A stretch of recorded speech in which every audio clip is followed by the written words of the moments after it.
Hola, soy Silvestre López Portillo, bienvenidos a una nueva Corona Crítica y vamos a platicar de esta película que para muchos puede ser sobrevalorada, pero para otros está llamando la atención muy cañón y es El Hoyo.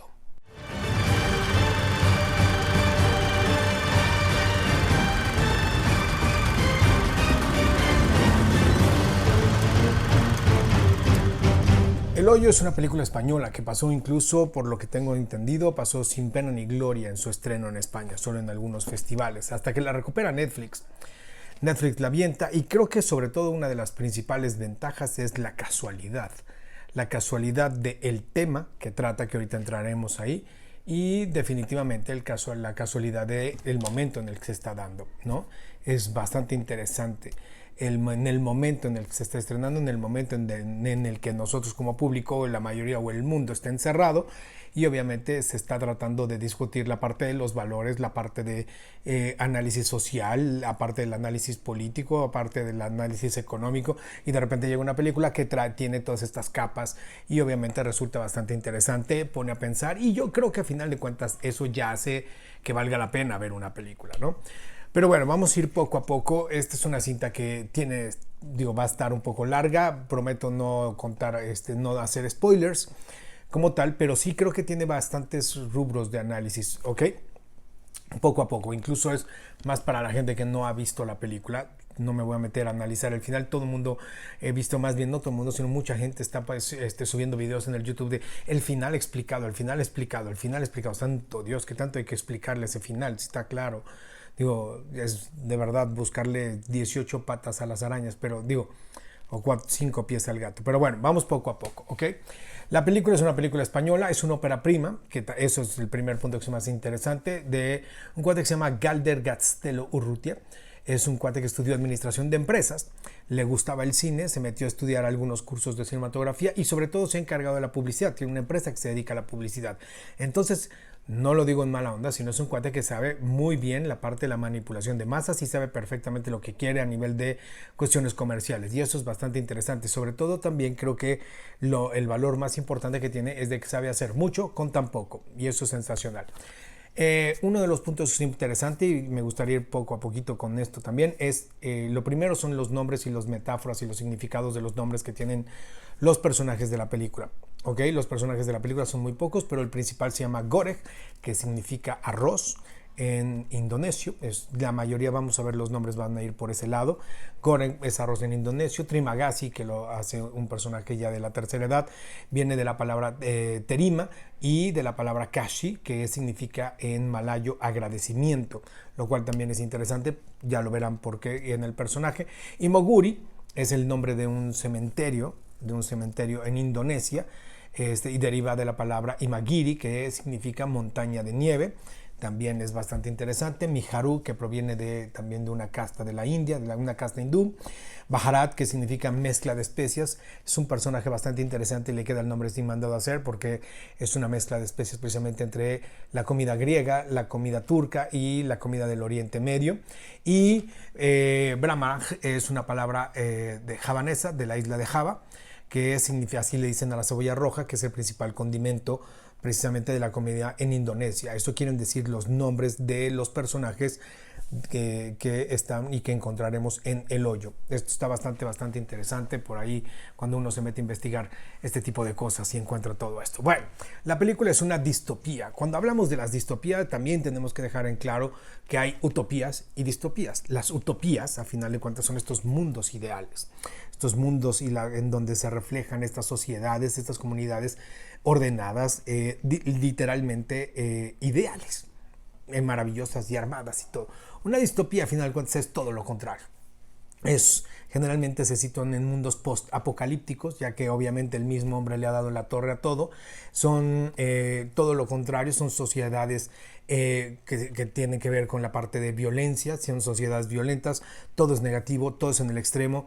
En un mundo se plantean, por ejemplo, las consecuencias de llevar todo al extremo, desde la ideología, los discursos, los sistemas y el orden, todo lo que es la parte también gubernamental. Todo esto se lleva al extremo en una distopía y da por consecuencias, a final de cuentas, que se derriben todos los sistemas, ¿no? Todo es un engaño social y pueden incluso también salir por la parte de muchísimas cosas totalitarias. grandes ejemplos en el cine de grandes distopías. Está, por ejemplo, 12 monos de Terrence Malick, Metrópolis, obviamente, de Fritz Lang, que vale la pena verla, incluso mejores que son, creo que son mejores películas que En el Hoyo.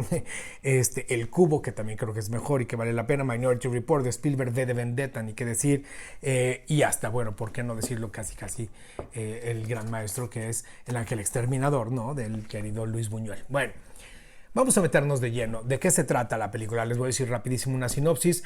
Es precisamente una película que lleva en su género lo que es la ciencia ficción, género de ciencia ficción y también del suspenso. Es un thriller, una ciencia ficción.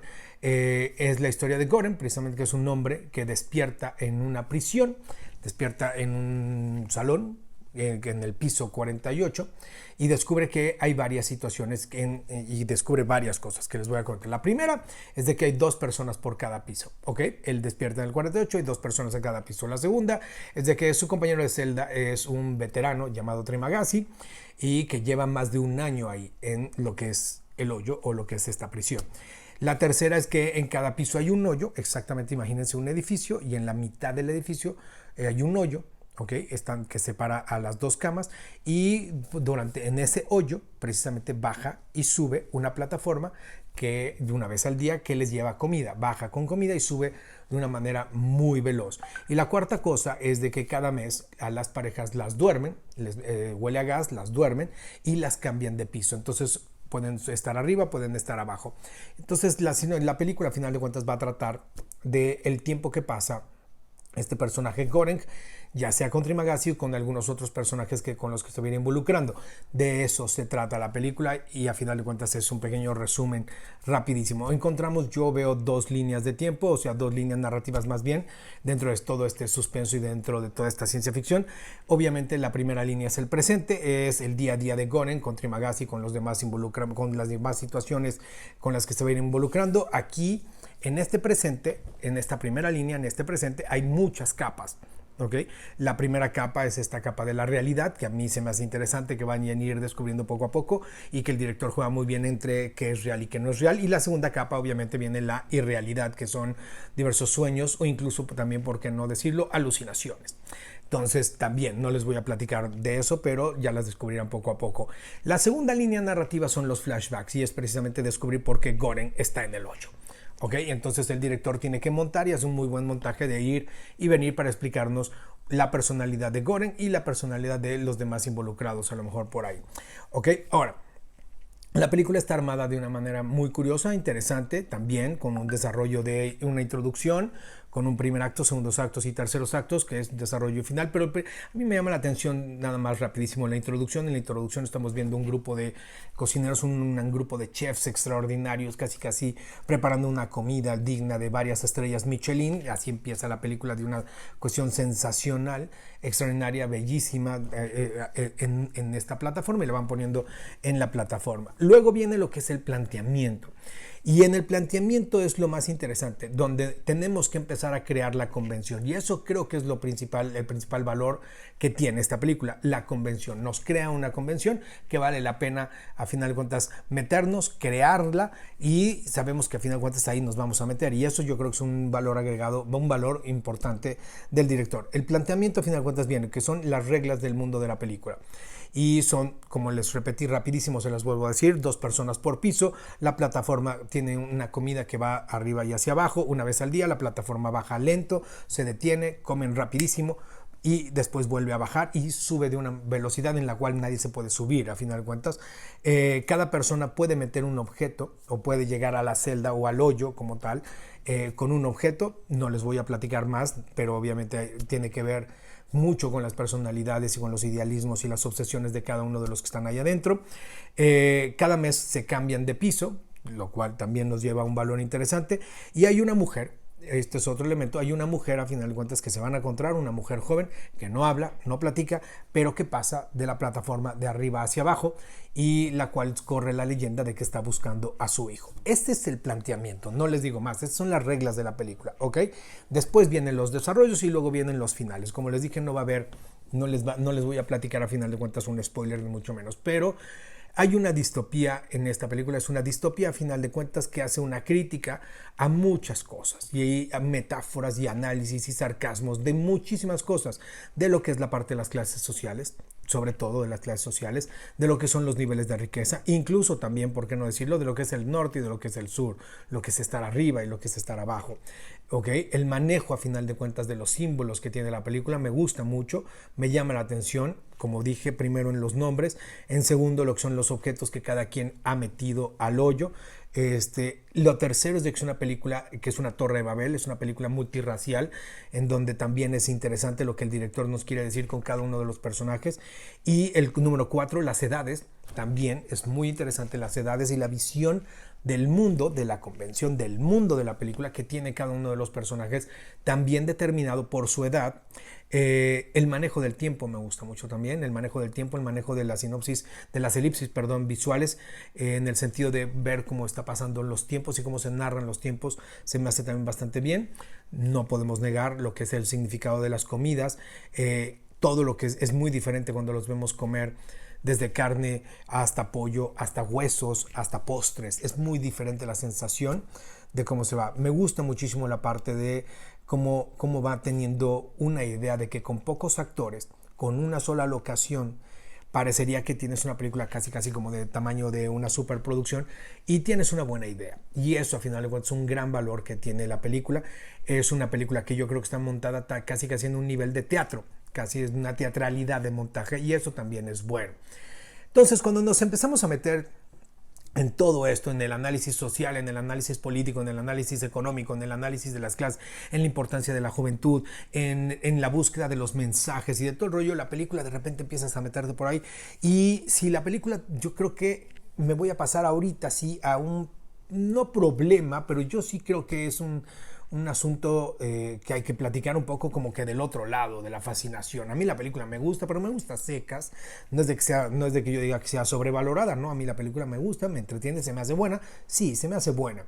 Pero, por ejemplo, yo creo que el tercer acto de la película, a final de cuentas, se va auto boicoteando y se deja de explicar a sí misma y trata de meter muchísima más metáfora, muchísima más filosofía, cuando al final los primeros dos actos eran mucho más ágiles, eran mucho más rápidos. Creo que el principal problema que tiene la película es el impacto que quiere dejar en el espectador. Y cuando hablo del impacto que deja el espectador es debido a otro tipo de cosas que no son las intelectuales, como cuáles, como la parte del canibalismo, por ejemplo, ¿no?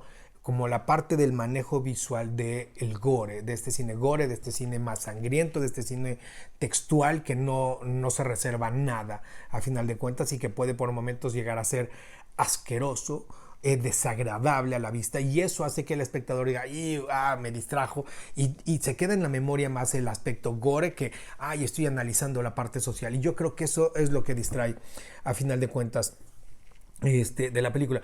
Y otro de los puntos que me llama la atención es estos finales o este final abierto. Yo no creo que el final sea completamente abierto, creo que la película deja por momentos, deja a lo largo de la cinta, no por momentos, a lo largo de la cinta, las migajas de pan adecuadas para saber qué pan está entregando, saber cuál es el mensaje que quiere el director, cuál es el mensaje que quieren los personajes. Creo que se ha armado demasiado alboroto alrededor de todas estas cuestiones de qué quiso decir y qué sucedió y por qué no dejamos un final abierto. Venga, por el amor de Dios, a final de cuentas, se me hace interesante, pero si la verdad la película, terminas de ver la película y muchas veces no la entiendes, y cuando llevas con todo el espectador tratándolo de impactar, tratándolo de hacer pensar y al final lo sueltas, creo que eso no es bueno para la misma película, y que pase a la memoria como una película de wow, me impactó aunque no la entendí en muchos aspectos. Eso le ha pasado a muchísimos directores maravillosos, veteranos, como Cronenberg, como Finch, como David Finch.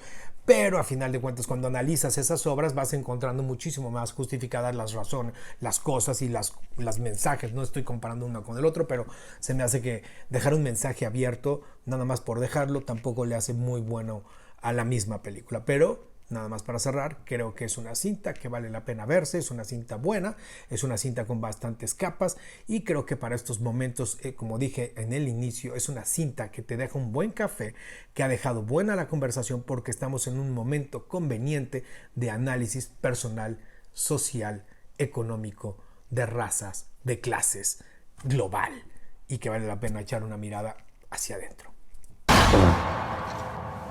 Tiene buen corazón. No creo que sobreviva usted mucho tiempo.